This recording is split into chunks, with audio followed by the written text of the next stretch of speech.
Welcomes to Vasantham Saravanan channel. இன்னைக்கு நம்ம சேனலில் சிறுதானியங்களை வச்சு ஒரு சூப்பரான ஹெல்தியான breakfast recipe and dinner recipe தான் பார்க்க போகிறோம். வாங்க இப்போ வீடியோக்குள்ளே போகலாம். வீடியோக்குள்ளே போகிறதுக்கு முன்னாடி நம்ம வசந்தம் சரவணன் சேனலை சப்ஸ்கிரைப் பண்ணாதவங்க சப்ஸ்கிரைப் பண்ணிக்கோங்க. கூடவே இருக்க பெல் ஐக்கானையும் கிளிக் பண்ணிக்கோங்க. வாங்க இப்போ இந்த பிரேக்ஃபாஸ்ட் ரெசிபி எப்படி செய்கிறதுன்னு பார்க்கலாம்.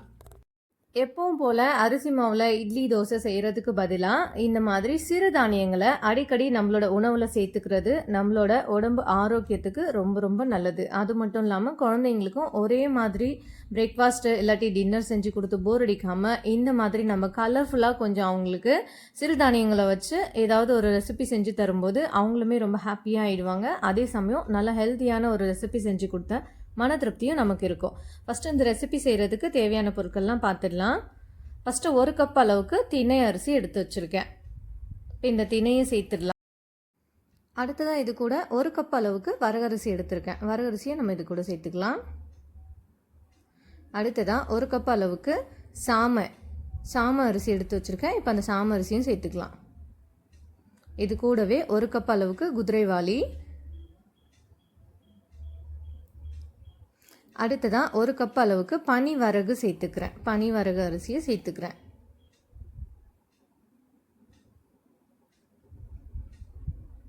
இப்போ அடுத்ததாக இது கூட ஒரு 1/2 கப் அளவுக்கு கடலைப்பருப்பு சேர்த்துக்கிறேன். அடுத்ததாக இது கூடவே 1 கப் அளவுக்கு கருப்பு கவுனி அரிசி சேர்த்துக்கிறேன்.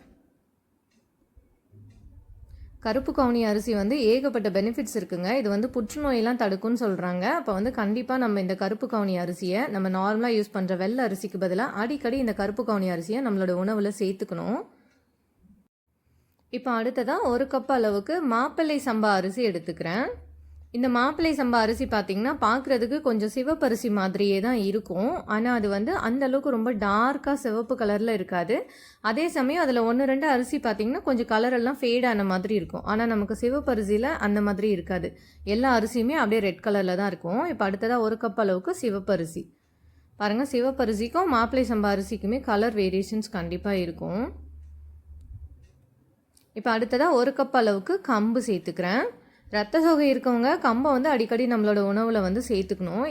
ஏன்னா இதில் இரும்பு சத்து ரொம்பவே அதிகம். அதனால் நம்ம அடிக்கடி இந்த கம்பையும் நம்மளோட உணவில் சேர்த்துக்கணும். இப்போ அடுத்ததாக 1 கப் அளவுக்கு ராகி கேழ்வரகு எடுத்திருக்கேன். சிறுதானியங்களோட ராஜான்னு கூட நம்ம கேழ்வரகு சொல்லுவாங்க. ஏன்னா இதில் அவ்வளோ பெனிஃபிட்ஸ் இருக்குது.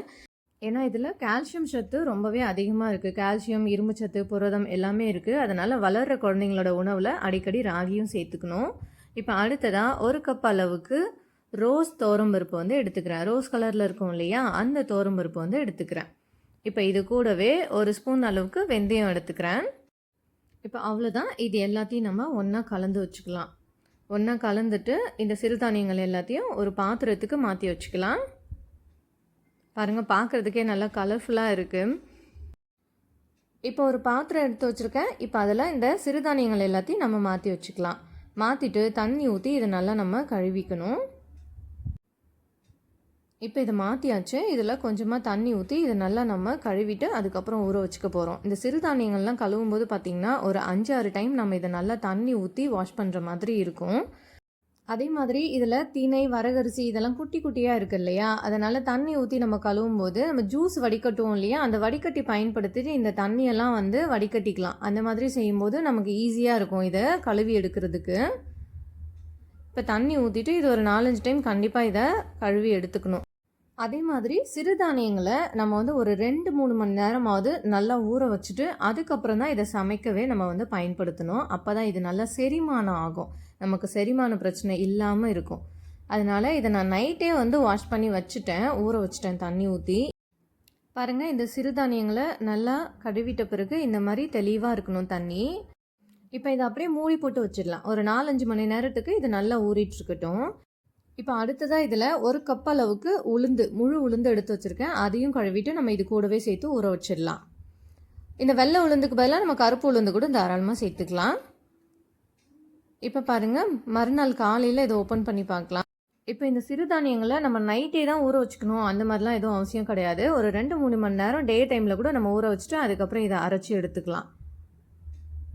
இப்போ இதை நைட்லேயே ஊற வச்சதால இந்த தண்ணியெல்லாம் பார்த்தீங்கன்னா கொஞ்சம் லைட்டாக வந்து நுரையாக இருக்க மாதிரி இருக்குது. இப்போ இந்த தண்ணியை வந்து நான் மாற்றிட்டு வெறுமனே இந்த தானியங்களை மட்டும் எடுத்து வச்சுருக்கிறேன். புதுசாக தண்ணி ஊற்றி ஒரு டைம் அலசி எடுத்து வச்சுருக்கேன். ஏன்னா நம்ம நைட்டு ஊற வச்சுருந்தோம் இல்லையா, அந்த தண்ணியோடு சேர்த்து இந்த மாவை நம்ம அரைச்சோம் அப்படின்னா அது சீக்கிரத்திலே உடனே புளிக்க ஆரம்பிச்சிடும். அதனால் அந்த தண்ணியை மட்டும் வடிகட்டிட்டு புதுசாக ஒரு டைம் தண்ணி ஊற்றி அலசி எடுத்து வச்சுருக்கேன். இப்போ இந்த தானியங்கள் எல்லாத்தையும் ஒரு மிக்ஸி ஜாருக்கு மாற்றிக்கலாம். தேவையான அளவுக்கு மாற்றிக்கிட்டு இப்போ அடுத்ததாக இதில் 1 ஸ்பூன் அளவுக்கு ஜீரகம் சேர்த்துக்கிறேன். அடுத்ததாக இது கூட ஒரு 1/4 டீஸ்பூன் அளவுக்கு மஞ்சள் பொடி சேர்த்துக்கிறேன். இப்போ அது கூடவே 1 ஸ்பூன் அளவுக்கு மிளகு சேர்த்துக்கிறேன். இப்போ அடுத்ததாக ஒரு குட்டி ஸ்பூனில் 1 ஸ்பூன் அளவுக்கு பெருங்காயத்தூள் சேர்த்துக்கிறேன். தூள் பெருங்காயம். கண்டிப்பாக இந்த மிளகு, ஜீரகம், பெருங்காயம் இது எல்லாமே நம்ம இந்த சிறுதானியங்களோட சேர்த்து நம்ம அரைச்சி எடுத்துக்கணும். அப்போ தான் நமக்கு அடை செய்யும்போது வயிறு ப்ராப்ளம் எதுவும் இல்லாமல் இருக்கும். ஏன்னா இதில் நம்ம பயிர் வகைகளும் சேர்த்து வச்சுருக்கோம். அதனால இப்போ அது கூடவே வரமிளகா கொஞ்சமாக சேர்த்துக்கிறேன், காரத்துக்கு தகுந்தாப்பில் சேர்த்துட்டு இது எல்லாத்தையும் நல்லா நம்ம அரைச்சி எடுத்துக்கலாம். பாருங்கள், கொஞ்சம் ஓரளவுக்கு கொஞ்சம் கொரப்பாக இருக்க மாதிரி அரைச்சி எடுத்துக்கலாம். அப்போ தான் நமக்கு அடை தோசை செய்யும்போது ரொம்பவே கிறிஸ்பியாக சூப்பராக இருக்கும் சாப்பிட்றதுக்கு. பாருங்கள், மாவோட கன்சிஸ்டன்சி இந்த அளவுக்கு இருக்க மாதிரி பார்த்துக்கணும். அப்போ தான் நமக்கு அடை தோசை ஊற்றும் போது நல்லா சூப்பராக இருக்கும் நமக்கு. இப்போ இதில் தேவையான அளவுக்கு நம்ம உப்பு சேர்த்துக்கலாம். இந்த மாவை நம்ம புளிக்க வச்சுட்டு அதுக்கப்புறம் தான் நம்ம அடை ஊற்றிக்க போகிறோம். இப்போ அதனால் உப்பெல்லாம் கலந்து வச்சுட்டு அதுக்கப்புறமா ஒரு 3 மணி நேரம், இப்போ அடிக்கிற வெயிலுக்கு அதிகபட்சம் ஒரு 2லேருந்து 3 மணி நேரம் வெளியில் வச்சாலே சீக்கிரமாக புளிச்சு வந்துடும்.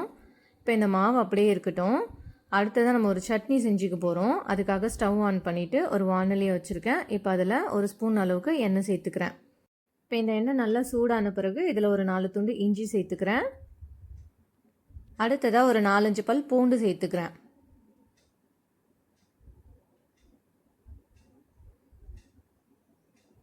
இப்போ பூண்டு சேர்த்துட்டு அடுத்ததாக இது கூட ஒரு 3 பச்சை மிளகாய் சேர்த்துக்கிறேன். இதோட பச்சை வாசனைலாம் போகிற வரைக்கும் இதை நல்லா வதக்கி விட்டுக்கலாம்.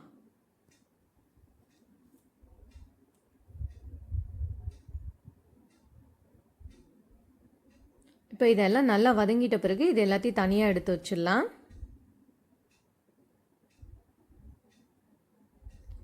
இப்போ இதே வானிலையில் எண்ணெய் இருக்கு இல்லையா, அது கூட இன்னும் ஒரு 1/2 ஸ்பூன் அளவுக்கு எண்ணெய் சேர்த்துக்கலாம். இப்போ இந்த எண்ணெய் நல்லா சூடான பிறகு ஒரு 1/2 ஸ்பூன் அளவுக்கு கடுகு சேர்த்துக்கலாம். கடுகு கூடவே கொஞ்சமாக ஒரு 1/2 ஸ்பூன் அளவுக்கு ஜீரகம் சேர்த்துக்கிறேன். இப்போ கடுகு நல்லா பொரிஞ்சிட்ட பிறகு ஸ்டவ்வை ஆஃப் பண்ணிவிட்டு ஒரு கொத்து கருவேப்பிலை சேர்த்துக்கிறேன். கருவேப்பிலை சேர்த்துட்டு கொஞ்சமாக நம்ம பெருங்காயத்தூள் சேர்த்துக்கலாம். இது கூட அவ்வளோதான், தாளிப்பு வந்து நமக்கு ரெடி ஆகிடுச்சு. நான் மேக்ஸிமம் இந்த மாதிரி வெங்காயம், தக்காளி, இந்த இஞ்சி பூண்டெல்லாம் வதக்கும் போதே அதே வானலியிலே கொஞ்சம் தாளிப்பும் ரெடி பண்ணி வச்சுருவேன். அது கூடவே இப்போ நம்ம வதக்கி வச்சுருக்கோம் இல்லையா இஞ்சி பூண்டு, இது எல்லாத்தையும் வந்து ஒரு மிக்ஸி ஜாருக்கு மாற்றிக்கலாம். இஞ்சி பூண்டு, பச்சை மிளகாய். இப்போ அது கூட கொஞ்சமாக தேங்காய் எடுத்து வச்சுருக்கிறேன். அந்த தேங்காயை சேர்த்துடலாம். இப்போ இது கூடவே கொஞ்சமாக உடச்சிக்கல்ல சேர்த்துக்கிறேன். சேர்த்துட்டு நல்லா கொஞ்சமாக தண்ணி விட்டு உப்பு சேர்த்து அரைச்சி எடுத்து வந்துக்கலாம். அடை தோசைனாலுமே நமக்கு வந்து இந்த தேங்காய் சட்னி இருந்தால் ரொம்பவே சூப்பராக இருக்கும். அதோட காம்பினேஷன் வந்து செம்ம டேஸ்டியாக இருக்கும். அதனால தான் நான் இன்றைக்கி தேங்காய் சட்னி அரைச்சிக்கிறேன். இப்போ இது சட்னி அரைச்சி எடுத்து வந்தாச்சு. நம்ம ஆல்ரெடி தாளிப்பு ரெடி பண்ணி வச்சுருக்கோம். அந்த தாளிப்பு இது கூட சேர்த்துக்கலாம்.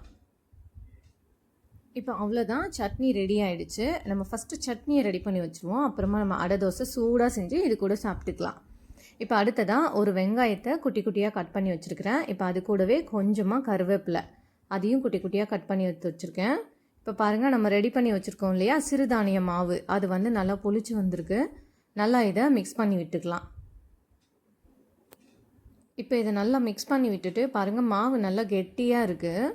இப்போ இதை தனியாக ஒரு பாத்திரத்துக்கு அடை ஊற்றும் போது மட்டும் நம்ம தனியாக மாவு எடுத்து வச்சு அதில் தேவையான அளவுக்கு நம்ம தண்ணி சேர்த்துக்கலாம்.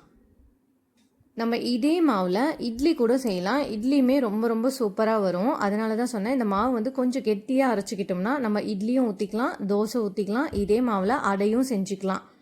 குழி பணியாரம் கூட நம்ம செஞ்சுக்கலாம், ரொம்பவே சூப்பராக இருக்கும். இப்போ இந்த மாவில் நம்ம கட் பண்ணி வச்சுருக்கிற கருவேப்பிலை, வெங்காயம் இது எல்லாத்தையும் சேர்த்துக்கலாம். சேர்த்துட்டு நல்லா மிக்ஸ் பண்ணி விட்டுக்கலாம். சப்போஸ் மாவு ரொம்ப கெட்டியாக இருந்ததுன்னா கொஞ்சமாக தண்ணி சேர்த்து அடை மாவு பதத்துக்கு இதை நல்லா ரெடி பண்ணி வச்சுக்கலாம்.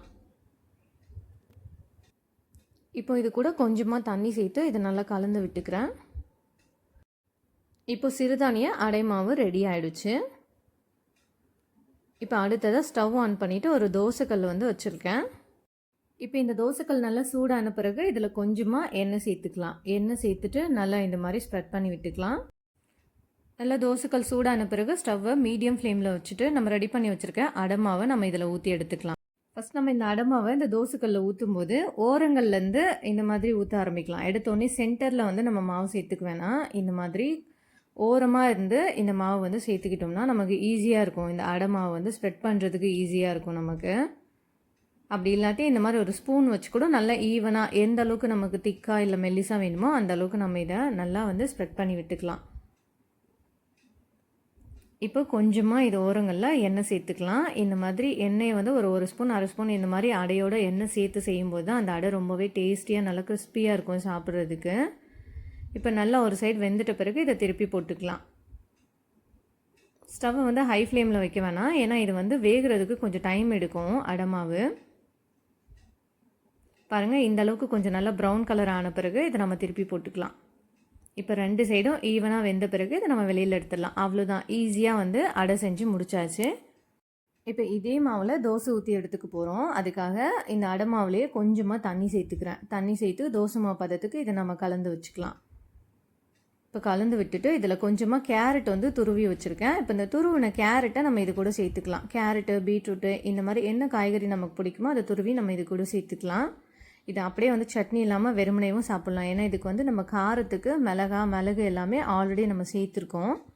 இப்போ இதை அப்படியே தோசைக்கல்லில் நம்ம தோசை எப்படி சேர்ப்போமோ அதே மாதிரி நம்ம சேர்த்துக்க வேண்டியதான். அதே மாதிரி தோசை ஊற்றும் போதுமே நம்ம ஓரங்கள்லேருந்து இந்த மாதிரி தோசை மாவு வந்து ஊற்றிக்கலாம்.